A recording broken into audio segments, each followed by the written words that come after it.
नालागढ़ उपचुनाव के प्रचार के आखिरी दिन कांग्रेस प्रत्याशी के पक्ष में वोट अपील करने पहुंचे कांग्रेस के नेशनल लीडर सचिन पायलट, प्रदेश के उप मुख्यमंत्री मुकेश अग्निहोत्री, प्रदेशाध्यक्ष प्रतिभा सिंह, उद्योग मंत्री हर्षवर्धन चौहान, शिक्षा मंत्री रोहित ठाकुर, विधायक सुंदर सिंह ठाकुर, दून विधायक सीपीएस राम कुमार चौधरी खास तौर पर रहे मौजूद। हजारों की संख्या में आई हुई जनता से वोट अपील करते हुए हरदीप सिंह बावा भावुक हो गए।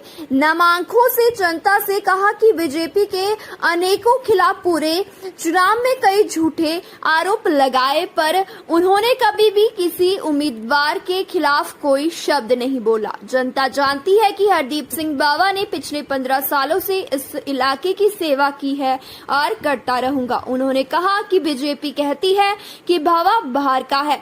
ठीक है कि मैं नालागढ़ में पैदा नहीं हुआ हूँ।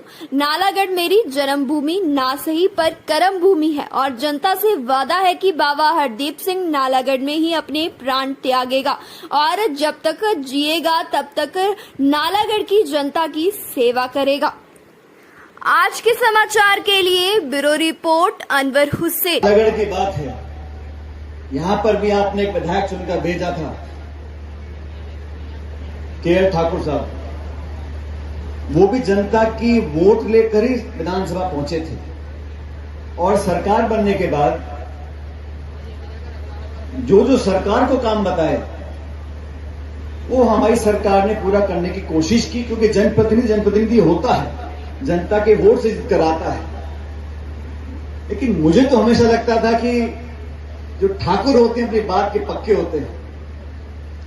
लेकिन मुझे खेद है कि यहां पर एक अजीब घटनाक्रम हुआ जिसके चलते आज यहां पर उपचुनाव हो रहा है। लेकिन मैं कहता हूं बाबा जी बड़े किस्मत वाले हैं, आपको ऐसा मौका मिला है 3.5 साल शिमले में बैठकर जनता की सेवा करने का।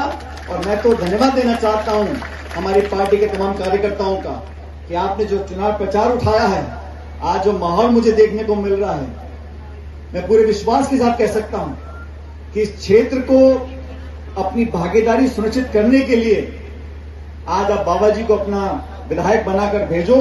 पूरी सरकार की ताकत लगाकर नालागढ़ का विकास हम लोग कराएंगे। मैं आपको आश्वासन देकर जा रहा हूं। इस क्षेत्र में काफी प्रचार करने का मुझे मौका मिला 1.5 साल पहले, और प्रदेश की जनता ने जो डबल इंजन की सरकार थी, उस डबल इंजन का एक इंजन फेल किया और कांग्रेस की सरकार शिमला में बनी है। मैं आप सबका धन्यवाद देता हूं, पूरे प्रदेशवासियों का। लेकिन साथियों, अभी लोकसभा के चुनाव हुए और जो लोग ये बातें बोलते थे 300 पार, 400 पार, 500 पार, उनके घमंड और अहंकार को, उनके तानाशाही रवैये को, सरकार की ताकत का दुरुपयोग करने वाले जो उनका काम था 10 साल का, उसको लोगों ने नकारा है। लोकसभा के चुनाव एक खंडित लोकसभा आई है, किसी दल को बहुमत नहीं मिला और एक मिलीजुली सरकार बनी है केंद्र के अंदर। भारतीय जनता पार्टी, जिनके नेताओं ने कोई कसर नहीं छोड़ी ध्रुवीकरण करने की, मजहब की बात कर, मंदिर मस्जिद की बात कर, हिंदू मुसलमान की बात कर लोगों को भ्रमित करने की जो पर सबकी निगाह टिकी हुई है। यहां पर कांग्रेस और बीजेपी के अलावा लोग चुनाव लड़ रहे हैं, तो कृपया करके अपना वोट बेकार नहीं करना है, अपना वोट कुएं में नहीं डालना है। हमारा वोट वहां डले जहां उसका लाभ हमको मिल सके। कोई लोग खड़े हैं चुनाव में जीतने के लिए नहीं खड़े हैं, वो 2000, 3000, 250, 300, 500 वोट खराब करने के लिए चुनाव लड़ रहे हैं। तो मेरा